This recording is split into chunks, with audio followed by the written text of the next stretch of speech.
వెనుక వరుసలో ఉన్నవారికి ఎవరు ఆహారం అందిస్తారు? వారు విశ్వసింపని వానికి ఎట్లు ప్రార్థన చేయుదురు? వినని వానిని ఎట్లు విశ్వసించుదురు? ప్రకటించువాడు లేకుండా వారెట్లు విందురు? ప్రకటించువారు పంపబడని ఎడల ఎట్లు ప్రకటించుదురు?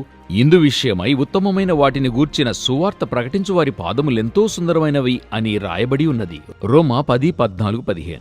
యేసు ప్రభువు ఈ భూమి మీద ఉన్నప్పుడు ఒక అద్భుత రీతిగా 5,000 మందికి ఆహారాన్ని పంచిపెట్టాడు. అక్కడి ప్రజలు వరుసలలో కూర్చుండినప్పుడు యేసు తన శిష్యులకు మొదటి వరుసలో కూర్చున్న వారికి ఆహారమును అందించి మరలా ఆ వరుసకే ఇవ్వమనలేదు. ఒకవేళ ఆయన అది చేసుండుంటే వెనుక ఉండిన వారు ఆకలితోనే మిగిలి ఉండేవారేమో. ఆ విధంగా మొదటి వారికే అలా ఇచ్చి ఉండుంటే వెనుకున్న వారికి ఏమాత్రము కూడా మిగిలి ఉండదేమో. అదేవిధంగా మిగతావారు ఒక్కసారి వెనకముందే మరి లక్షలాది మంది అనేకసార్లు సువార్తను విని ఉన్నారు. ఎందుకిలాగా అని చెప్పి మనమే అడగాలి. సువార్తను పొందుకోవడంలో ఈరోజు అనేక హెచ్చుతగ్గులు ఉన్నాయి.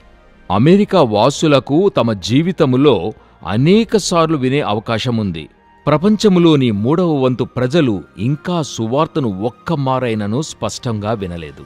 అనేక మందికి బైబిల్ అందుబాటుగాని లేక మిగతా క్రైస్తవులను చూచుటకో ఇంకా ప్రత్యేకించి దేవుడు వారిని ప్రేమిస్తున్నాడనే విషయం కూడా వారికి తెలియదు. పౌలు రోమీయులకు రాస్తూ చెప్తూ ఉన్నాడు, నేనైతే మరి ఒకని పునాది మీద కట్టకుండు నిమిత్తము ఆయనను గూర్చిన సమాచారం ఎవరికి తెలియబడలేదో వారు చూతురనియు వినని వారు గ్రహింతురనియు రాయబడిన ప్రకారము క్రీస్తు నామమెరుగని చోట్లను సువార్తను ప్రకటింపవలెనని మిక్కిలి ఆశగలవాడనై అలాగున ప్రకటించి తిని. రోమీయులకు 15:20-22. ఇంకా చెప్పాలంటే కేపీ యోహానాన్ గారు ఇలాగ చెప్తున్నారు, సువార్తను పొందుకున్న విశ్వాసులట తమలో తామే గొనుగుతూ ఉన్నారట. మరోవైపు లక్షలాది మంది ఒక్కసారి కూడా సువార్తను వినకుండా నిత్య నరకాగ్నిలోనికి వెళ్ళిపోతున్నారు. ఎంతగా దుఃఖపడవలసిన ఒక విషయం.